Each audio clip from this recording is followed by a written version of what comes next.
Hello everyone, welcome to my channel, The Big Boolean Theory. This video is part of a lecture series on operating systems, and currently we are on the second module of this course, that is process management. Within this module, we are trying to understand that how does the operating system manage the CPU by providing this abstraction of a process, right? And within the second module, we are currently on the fourth topic, that is process system call API. So within this topic, basically we are studying the system call interface. So to be specific, we are looking at the set of system calls in the Unix API, the Unix system call API, which allow us to perform operations on processes. So basically we are studying the set of system calls which are related to process management. So as you know, in the previous few videos, we have talked about two system calls. One is the fork system call and the other is exec, and both of them are in a way related to the creation of processes, right? So now in this video I want to talk about the differences between the fork and the exec system call. So we'll study the differences, and we'll also study why the Unix designers decided to have two different system calls for this single operation of process creation, and also we'll see how these two system calls work together. So basically, you should have a good idea of what is the difference between these two calls and which one to use when, right? So without further ado, let's get started. So let us start by discussing the differences between the fork and the exec system call. So here in this table, I have listed the differences. So first we look at the first two differences. As you can see, the first difference between the fork and the exec system call is that the fork creates a new process, whereas exec works with the same existing process, right? And then look at the second difference, right? The fork runs the same program, whereas exec runs a new program.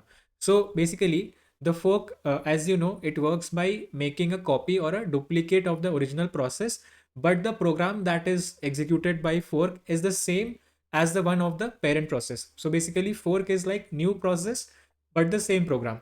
Whereas if you look at exec system call, then it will not create a new process. It will just replace the program that is being executed by the current process. So exec system call is like the same process. It works with the same process. It does not create any new process. It just replaces the program that is being executed by the calling process. So it's like the same process but a new program, right? So this is the crucial and the major difference between the fork and the exec system call. So as you will see, the differences between fork and exec are like complementary of each other, right? What is there in fork will not be there in exec, and vice versa. They are like complements of each other. So if you see, this is the example for fork system call, and we'll study how the fork system call basically creates a new process but runs the same program. So here you see this is the process, and here we have the process control block for the process, and this is the process address space. We have discussed about this in the previous videos also.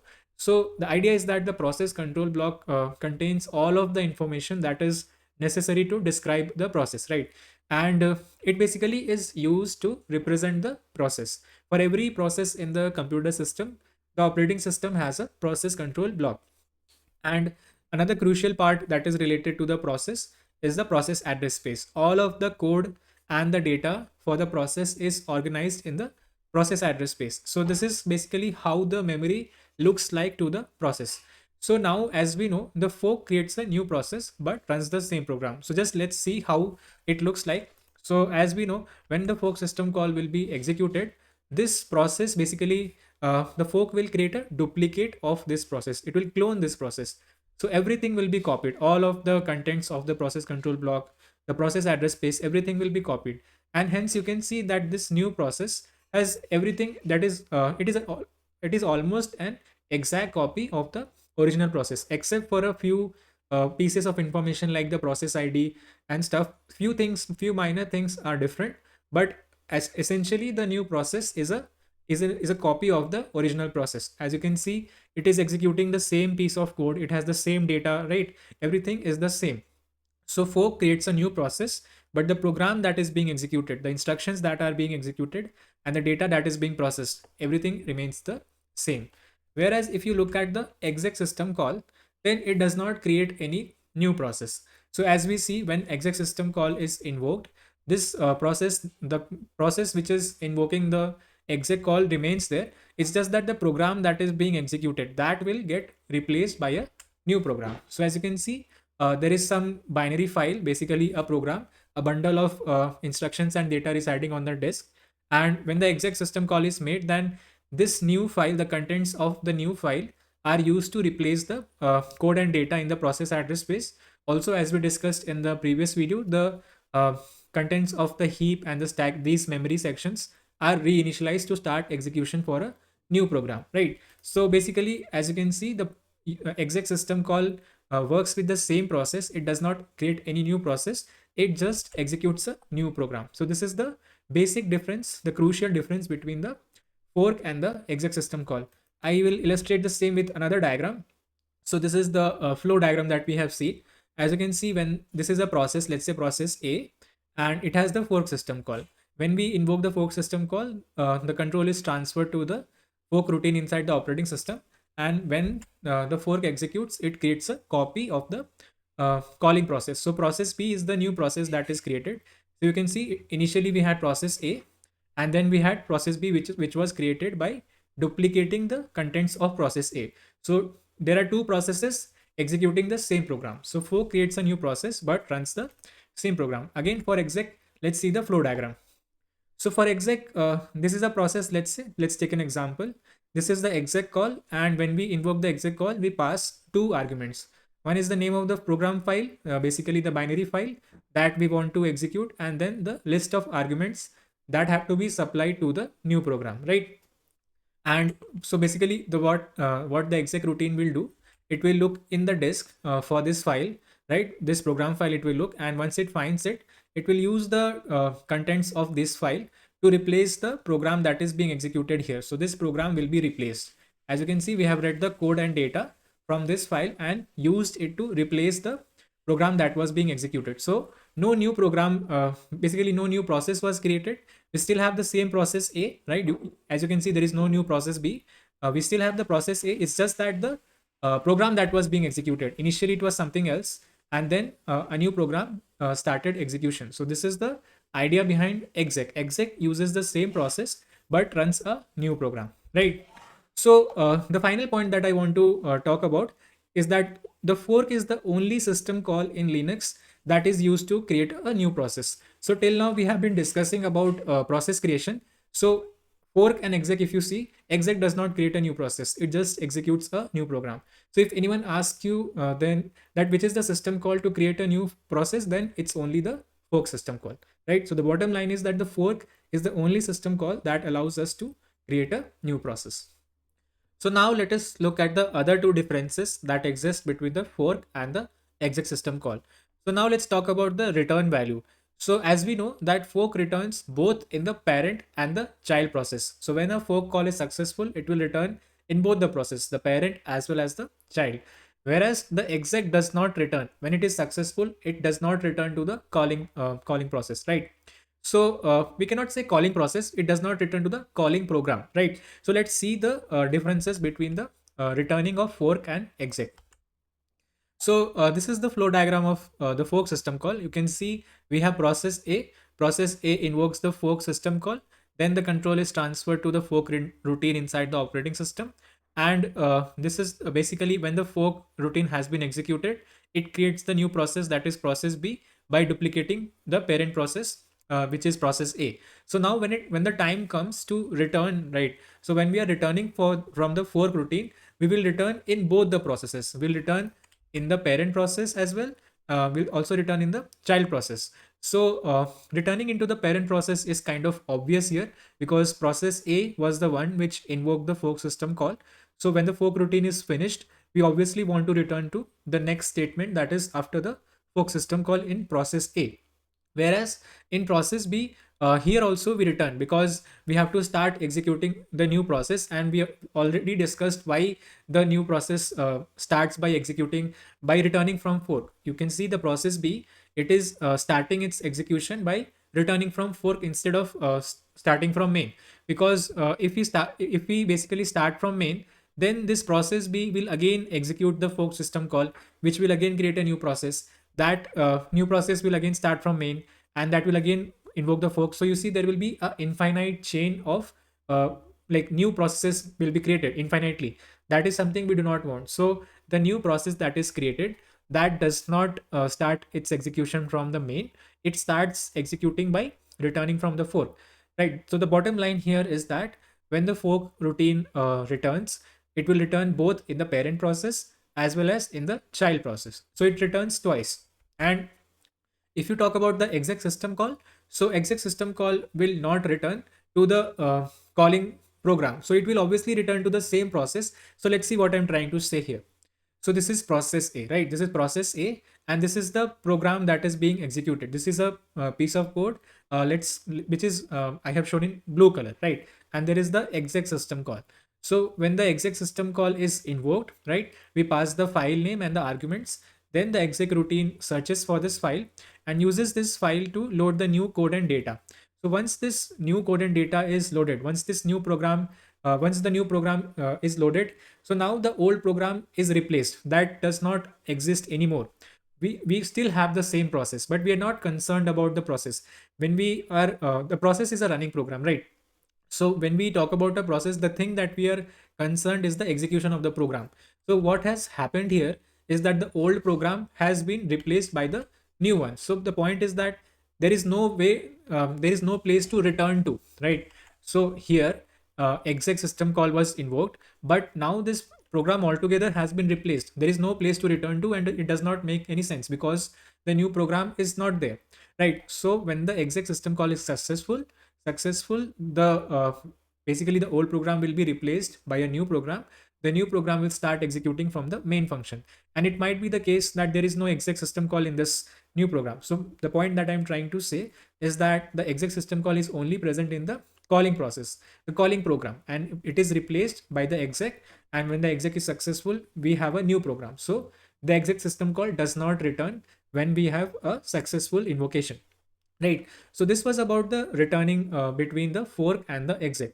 In case of the fork system call, as we discussed, it will return twice, both in the parent and the child process. Whereas in case of exec, it will not return because the program from which it was invoked, that has been replaced. It is not there. So in the new program, the execution starts from main and the exec does not return. So now let us talk about the final difference between the fork and the exec system call.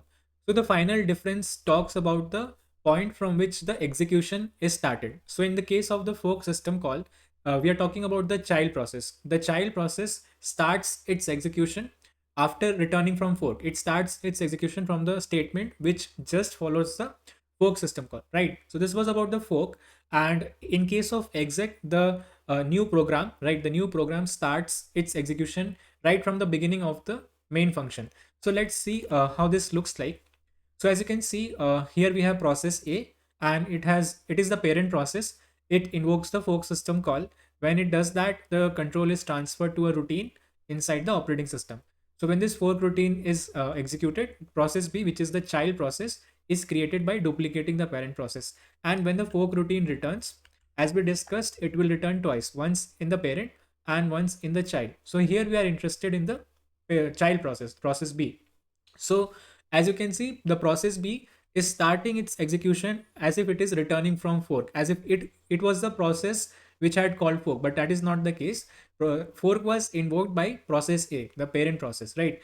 But since the fork system call returns twice, once in the parent and once in the child, you can see that the child process, this process B that was created, it will start its execution from the statement which follows the fork system call. So why is this the case? Why does the process B does not start its execution from the main, from the statement, the first statement of the main function? We have already talked about this, right? So the reason is that if this new process, this process B, starts its execution from the beginning of the main function, then as you can see, it will also invoke fork. So process B will invoke fork and another new process will be created. Let's say process C. And if we follow this convention, then process C will again start execution from the main. It will again invoke fork. It will create process D. And as you can see, this is an infinite chain of process creation, which is not what we wanted. The behavior that we want is that the fork should be executed once and one new process should be created. So that is why we start the execution after the fork statement. So this was about fork.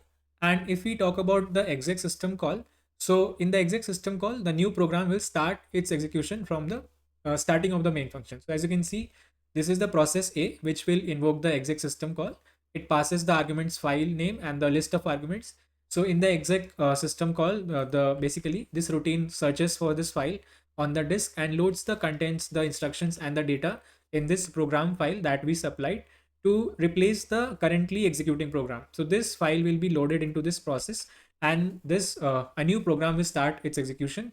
This program will start the execution from the beginning of the main function as if a fresh program is starting. So this is the difference between fork and exec system call with respect to the point from where the execution is started. In case of fork, the execution starts from the statement which follows fork, whereas in case of exec, the execution starts from the beginning of the main function. So these were all the differences between the fork and the exec system call, right? So now that we have understood how fork and exec system calls are different, so basically I want to illustrate an example of basically talk about how to use these system calls together, right?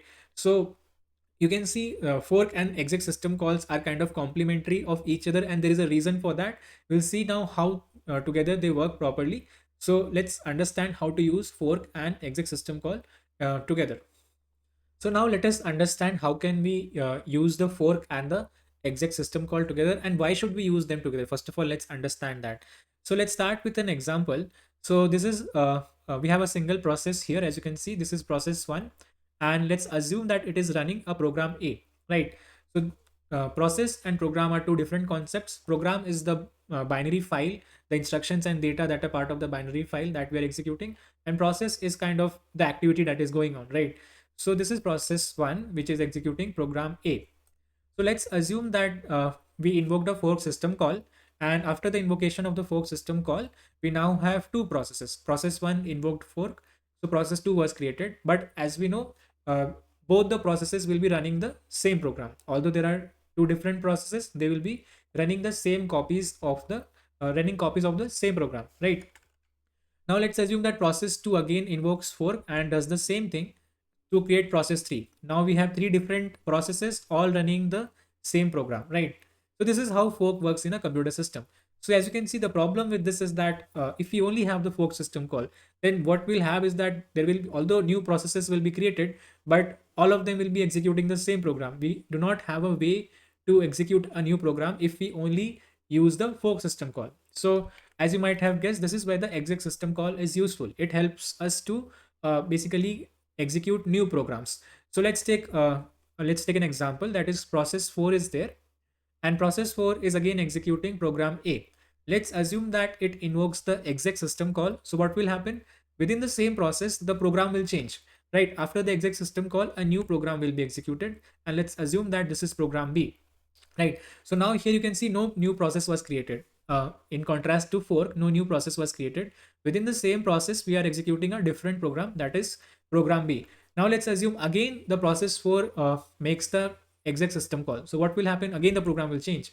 So you can see program B now changes to program C. So again, so here we have a way so that we can like execute different programs.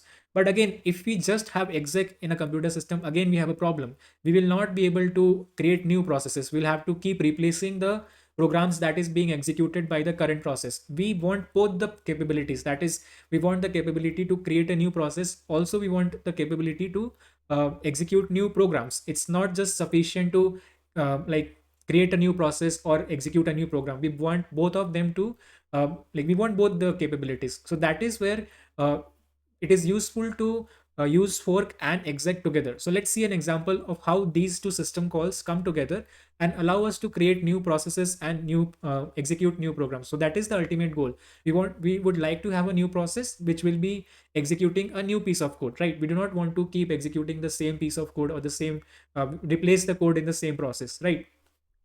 So let's take another example. In this case, we have a process, that is process one. It is executing program A. Let's assume that it invokes the fork system call. So now we have two processes both running the same program. And now this is where the interesting thing happens. Now let's assume that process 2 invokes exec. And when it does that, the program changes. So as you can see, now we have two different processes executing two different programs. So this is the behavior that we are familiar with. the way we think of when we launch a new program is that we will have separate processes executing separate pieces of code. So this is how like fork and exec can be used together. You first of all create a new process, and then within the new process you change the program by invoking the exec system call. So let's see a flow diagram for the same. So here you can see we have process A. First of all, in order to create a new process, we will invoke the fork system call. So when the fork system call is done, we now have process A and process B. So here the gray color I have used to signify that this is no longer relevant. This is the past event. This is the current state of affairs. We have two processes, process A and process B. So process B was created by duplicating process A after process A invoked the fork system call. And now, as you just saw that in order to change the, what we would like to now do is that now that we have two different processes, we would like to change the program being executed in one of these processes. So we will change the process B's, the program that is being executed in process B. So here it invokes the exec system call. Here I have signified the change of uh, program by the change of color. So it was light blue in color, and now when you see when it invokes the exec system call, the color changes to deep blue. So these are two processes, process A and process B, and they are executing different pieces of different programs that I have signified using different colors. So this is how you can see fork and exec system call work together, and they allow us to have new processes and which are executing new programs. So you start with the process, you create copies of you create a new copy of a process by invoking the fork system call, and one of those can change its program, it can transform itself by calling the exec system call. So this is how the process creation, the complete picture of process creation in the Unix operating system looks like. You have to use both the fork as well as the exec system call in conjunction. That is, you have to use them together, right? You can use them separately if you have some special use cases, like you do want to run same copies of like you do want the fork system call. It might be the case that you want such a program where you're just invoking the fork, you're running different processes with the same program. Or you might want to you might want have a, so you could also have a example where you're just invoking the exec system call. That could be the case, but in the general scenario, in the common case, what you have is that you use fork and the exec system call together, right? So a very important question that you should ask is that why do we have separate calls in the Unix operating system? For one, why not have a single system call to just create a new process and launch a new program, right? Why have separate calls? So this is a very important design decision that Unix has made, that it has separated the process creation and the program execution part. It has created two different system calls, and let's understand what is the rationale behind this design decision. It's a very important question that we need to understand. So now let us try and understand the rationale behind the separation of fork and exec system call. So why does Unix have separate system calls for process creation and starting the execution of a new program? So the reason has something to do with the Unix shell. So this is one of the, like, this is how the shell looks like. You can see it's a command line. It has a command line interface where you give some commands, and whatever command that you give as input, it executes that. Basically it executes that program, right? You also supply the arguments and the options to the command. So this is how the Unix shell looks like. You must have used it at some point. So any process that is there, when you launch a program, there is a process. So let's say we have a process and it is executing some program, that is program A, right? So now the basic idea behind any process in the Unix shell is that it has three standard input and output channels. So one is called standard input. This is used for input. And then there are two output channels, that is standard output and standard error. So these are standard input output channels. So in the standard input, via the standard input, the process basically takes the characters that are being typed on the keyboard. So whatever input that the user is typing on the keyboard, that is fed into the process via the standard input channel, right? Whereas whatever output that this process is producing, that this is of two types. First is the output that has to be printed on the console, and second is for error and debugging purposes that programmers introduce in the program. So there is the standard output channel that is meant for the users, right? Whereas there is the standard error logs that the programmers have write for themselves. So any process in the Unix operating system has two types of output that is being generated. One is routed to the standard output channel, the other is routed to the standard error channel. So both of these output channels are kind of similar, right? In the normal case, both of these will be displayed on the screen, but the separation is done for the sake of convenience. We want the output and the error logs to be separate. The nature of these, the standard output and standard errors, is mostly similar. There is no as such implementation different between them. It's just that we are separating the output that is produced by the process into separate channels depending on the use case. One, the standard output is the clean output that we want to display to the user, whereas the logs that is being generated, it is just meant for the purposes of the debugging purposes of the programmer, right? And these logs are eventually printed on the console, that is the display, right? So this was a brief description about the standard input and standard output, standard error, the three input output channels that each process has in the Unix operating system. So now basically separating the fork and the exec system call enables us to have some very useful features in the Unix shell. So first of all, we will discuss those features, we'll see those features, and then see how separation of the fork and exec system call is essential to implement those features. So two features we will discuss. The first one that we will discuss is the output redirection in the Unix shell. So now let us discuss the concept of output redirection in the Unix shell. And when we understand that, we will see later how in order to enable the output redirection, this feature of output redirection on the Unix shell, we need the system calls that exist for process creation, that is the fork and exec, to be separate, right? When these fork and exec system calls are separate, then only it is possible to enable this feature. So first of all, let's understand this feature of output redirection, and then later on we'll discuss how this separation of system calls is helpful, right? So this is the diagram we just discussed in the previous slide, where there is a Unix process, and we discussed about the input and output channels that are associated with the Unix process. So as you can see, I have taken the example of the ls program. So this is a process which is executing the ls program. Ls program basically, as you know, lists out the contents, the files and directories which are present within a given directory, right? And these are the input and output channels associated with this Unix process. So now let us see how output redirection works. So basically, in the normal case, as you can see, the standard output channel, we are now concerned with the standard output channel. You can see in the normal case, in the default case, the standard output is basically printing, or you can say it is connected to the console. Anything that is produced as output over this channel will be displayed on the screen. Let's say we do not want that. Let's say we want to store this output in a file instead of displaying it on the screen. This is the use case. We want the output to be redirected. We do not want it to be displayed on the screen. Rather than that, we want it to be redirected to a file.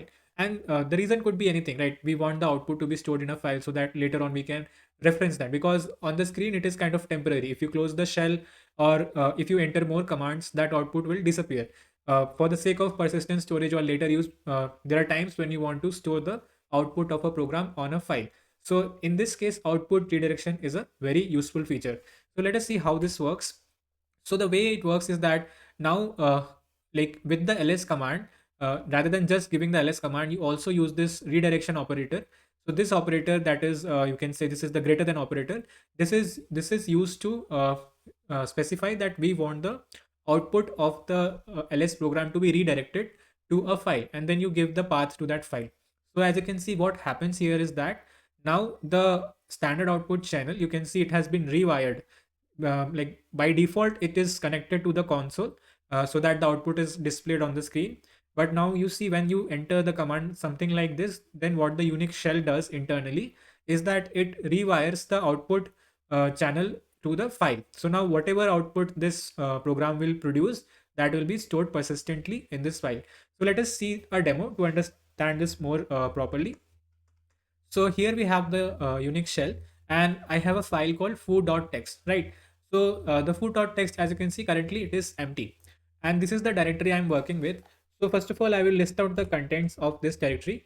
As you can see, there are some text files, bar.txt, foo.txt. There is a C file, there is an executable, and there is a directory. In total, there are 5 files in this directory, right? So this was the normal command without any output redirection. And as you can see, when we have entered the command in a normal way, the output was printed on the screen. right? Now let's say I want that, let's say we wish that this output be stored in this file, that is foo.txt. This is an empty file as of now.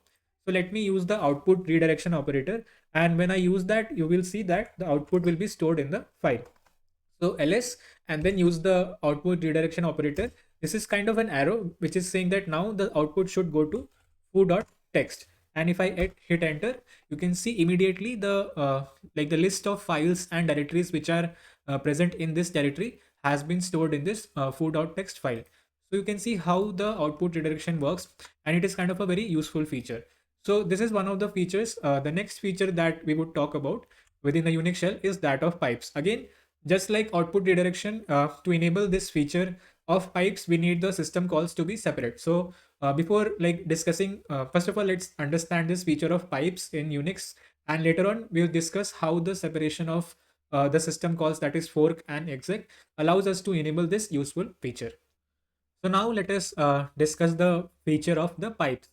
So in Unix, there is a feature that is called as pipes, and what it does is that it connects the standard output of one process to the standard input of another, right? So for example, you can see this command. Here we have two programs. One is the ls, right, which we just discussed. The ls program is used to list out the contents, basically the files and directories which are present in a given path, right, within the current directory. This is the ls program. And then the other is grep. So grep is short for global regular expression print. Basically it is used for searching for a given pattern in a given string. Okay, so this is the grep program. It is used for string searching. And now, as you can see, using this pipe operator, this is called the pipe operator in Unix. Using this pipe operator, what you can do, you can connect the output of one program, which is in this case ls, to the standard input of another program, which is in this case grep, right? And this dot slash txt is the pattern that we want to search. This is the argument, right? So let us see what does this command mean and how does it work. So let me go back to the shell. uh, so yeah, so we are currently in this directory, right? We are currently in this directory, and this has a few text files. So if I want to, currently you can see there are 5 files. If I just want to print those files which have the .txt extension, then I can use the grep command, right? And how will I do that? Basically, I will use the basically route the output of the ls command, which is this list of files. I will route the output into the grep program. So this grep program will take the input, which is the list of files and directories in this current directory, and then it will search for this pattern, that is dot slash txt. We just want to print those files which are ending with this extension. Basically we just want to print the text files, and when I do that, you can see the grep has printed the file names bar.txt and foo.txt. These are the files. Basically these are the if you see, the output of ls looks something like this, right? These 5 lines are the output of ls, and I just want to uh, print those files which have the .txt extension, and this is then filtered by the grep command, and these 2 file names are printed. So this is how the pipe operator works, and let's come back to the slides and see how does this work. So basically what is happening here is that we have 2 programs. One is the ls, other is the grep, and the grep is taking this argument, that is dot slash txt, which is a pattern that it has to search for within the input string. The grep takes an input string, and within that input string it will search for this pattern, right? So now what we have done is that for the ls program, we have connected the standard output to the standard input of grep. So this program is feeding into this program. This is like a producer consumer connection. The ls acts like a producer of data. It is producing this output, which is the list of files and directories within the current directory, and that output string is used as input in the grep. So in this way, you can use 2 or more programs together. You can chain them via the pipe operator and combine the functionalities of 2 different programs, right? It is like ls has a different functionality, that is printing the files and directories in a directory. Grep has a search functionality. You can combine the 2 functionalities by chaining them via a pipe operator, and it's you can see this is acting like a pipe. This channel that we have connected, this is like a pipe, right? So let's take another example where we connect more than 2 programs, and we'll see how we can use the rich functionality that the Linux commands offers when we use the pipe operator. So here we will use 3 programs: cat, head, and tail. So cat is used for displaying the contents of a file. So basically it is taking this argument that is bar.text, and it will display the contents of this file on the screen. Head is basically used to filter out the top n lines in a given string, right? So when I say head -7, we will, this basically means whatever is the input string, from that just display the top 7 lines, right? And tail is the like complement of head. It again takes an input string just like head, and it will show the last n lines. So in this case it will show the last 5 lines. So what we are doing here is that we are printing out the contents of this file, that is bar.txt. So let's say it has some 20 lines. Then from that we are choosing to display only the top 7, and from that top 7 we are again filtering it out and just choosing to display the last 5 of the top 7. So let's see how by combining these three different programs via the pipe operator we can like, let's see the working example to understand this command. So let me come back to the terminal, and this is the file that I will be using. So this bar.txt, you can see it has a poem which is like 19 lines long. So this is the file that we will work with. This is bar.txt. So let me clear out the contents of the screen, and now let me just use cat alone. So cat bar.txt, if I just do this, so this basically prints out the contents of this file, right? It has some 19 lines. Let me just do tail command. uh, Let me tail -7. So as you can see how tail works. Tail basically whatever is the file name, whatever is the input stream, from that it will display the last 7 lines. So what are the last 7 lines?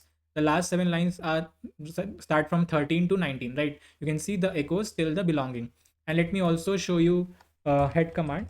So if I do head, just let me print 2 lines for bar.txt. So it will print the first 2 lines. So you can now understand how tail, head, and cat works. So now let's combine all of these. Let's print out the contents of bar.txt, and instead of printing it on the screen, let's feed that output into the head program. And I'll do head -7. And so what this is doing is that the output, basically the contents of bar.txt, that output is being fed as input to the head command, and this will filter out the first 7 lines. So first 7 lines is till a secret garden. So you can see it is printing till a secret garden. From this, if I want to even further filter out, so let's say I just want to display the last 5 lines from a flicker to the bath. So let me again chain this command with the pipe operator and connect it to the tail command. So if I do this, you can see I have been like the output is the last 5 lines. So these were the top 7 lines, and from even that we are printing the last 5 lines. So this is how the pipe operator works in Linux, in the Unix shell. And basically you can kind of chain different programs in different combinations and have combined different functionalities to do useful work, right? So this is a very useful feature, the pipe feature, which is provided by the Unix shell. So how does this work? So basically, again, as you saw in the previous example also, for the cat program that you saw, right? Here we have three programs: cat, head, and tail.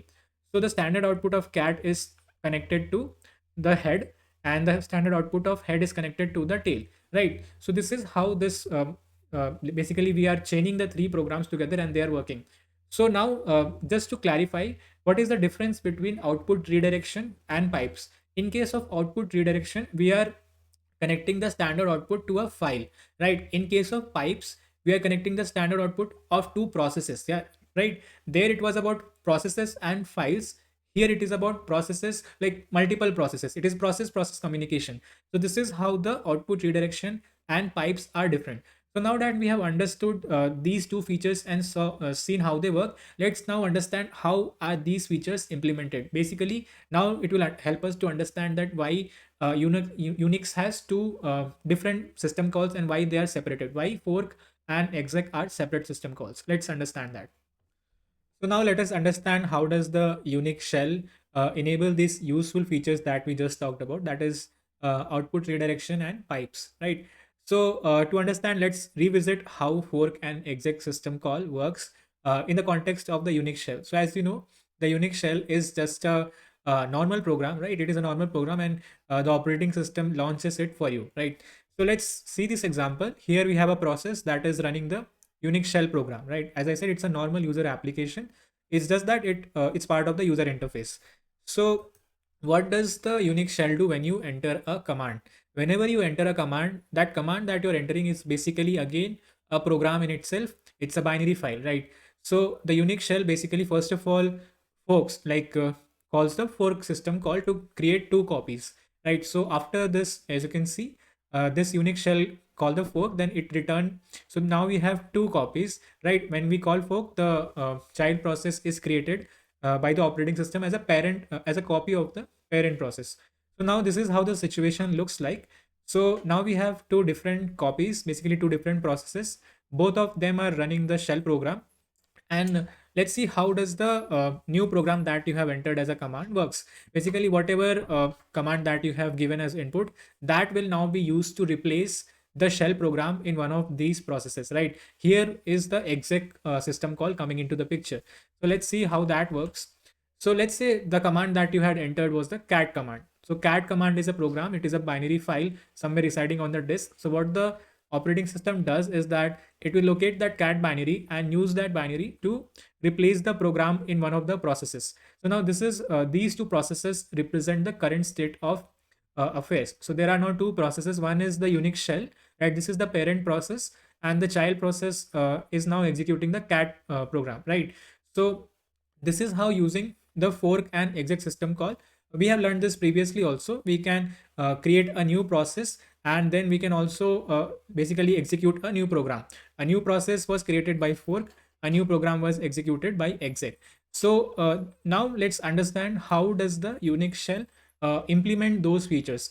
So what it does is that before calling exec and after calling fork, right here at this point, it changes the environment of the new program that is to be executed, right? So why does the shell have to alter the environment, right? If you carefully observe, in both the output redirection feature and the pipes feature, basically we are rewiring the standard output channel. In case of output redirection, we were rewiring the standard output channel to that of a file, right? And similarly, so by default it is connected to the console, but by rewiring that to a file, we have the feature of output redirection. All of the output that was produced by the process will now be written to a file. So that is the rewiring process, which I am referring to when I say change the environment before execution. So when I'm saying change the environment, we are altering the input and output channels of the new program that is to be executed, right? So again, I mean, there are other things that the Unix shell can alter as well. For example, in the case of pipes, what it will do is that the new program that is being executed, it can connect the standard output of that to another process. So all of these modifications that are required to be done by the Unix shell, they are done before calling the exec, right? So we have a process, we have a new process, and the Unix shell basically alters the output channels. Basically, whatever it wants to alter, it alters the environment, and then it calls exec. So when it calls exec, then the new program starts executing. So this is how basically the separation of fork and the exec system call is useful.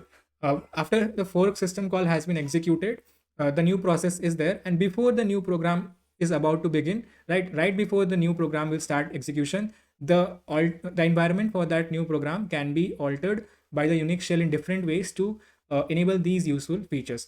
So this is the reason, this is the rationale behind why the two system calls, the fork and exec, are separate. Why they have been designed by the Unix designers in such a way, because it allows for the it allows to enable them for several useful features that is useful while operating the Unix shell. Finally, let us discuss what happens after we are done with creating a new process, right? We have called fork, we have called exec. Let's see what happens next. So in the context of the Unix shell, we'll discuss, right? So as you know, when you enter a command, right? So what the Unix shell does is that it will execute that command, and if it will wait for that command to finish. Once that command is finished, then again you will see the command prompt where you can enter the next command, right? And this goes on and on. You enter a command, the shell executes that, it will wait for it to finish, and then once it is finished, it will then ask you for the next command. So this is how the Unix shell works. So as discussed, that let's say this is the command that you entered, right? The cat command, any command you can enter, and this is how the Unix shell executes it. It creates a child process by forking, and then it can modify some variables like the output channels, right? The input channels, all of those, and finally it calls the exec system call to execute the command that you have entered. It will basically use that binary to replace the program in that process. And once this child process, basically the command that you have entered, it is executing, in the meanwhile what the shell will do, it is the parent process, it will wait, right? It will call the wait system call, and we'll study about this wait system call next. Basically the wait system call, it is used by a process to wait upon one of its child processes, right? When the status when the child process exits or its process state changes, in that case the wait system call returns. So wait is used by one of the parent processes to wait or for its child processes to finish or change the state. So in this case, you can see the shell is the parent process, and the child process is executing the command that the user enters. And what happens that once the command finishes, it terminates. And how does it terminate? It terminates by calling the exit system call. So these are the two system calls that we will see next. So I was trying to lay out the ground for the upcoming videos. So after this after this video, we'll study the exit system call, which is used by the processes to terminate themselves, right? And you see how all of this works. Once the child process terminates, then the shell, which is the parent process, which was waiting for it to finish, it can continue its execution further. And again the same process will repeat. The user will enter a command, the shell will fork a child process, call exec to execute that command. It will then wait for the command to finish, and that command, once it exits, the shell can continue further. So this is the iteration that the Unix shell follows for every command, right? So now that we have covered fork and exec, moving on, we will cover the two remaining system calls, that is exit, which is used for process termination, and wait, which is used for by one process to wait for another, right? So guys, this was it for this video. In this video, we discuss the differences between fork and exec system call. Now we have a good understanding of which one to use when and how these two work together. Like what are the differences, like why are they separate, and all those things we also discussed. So this was it for this video. Thank you very much for watching. I will see you in the next video. Thank you.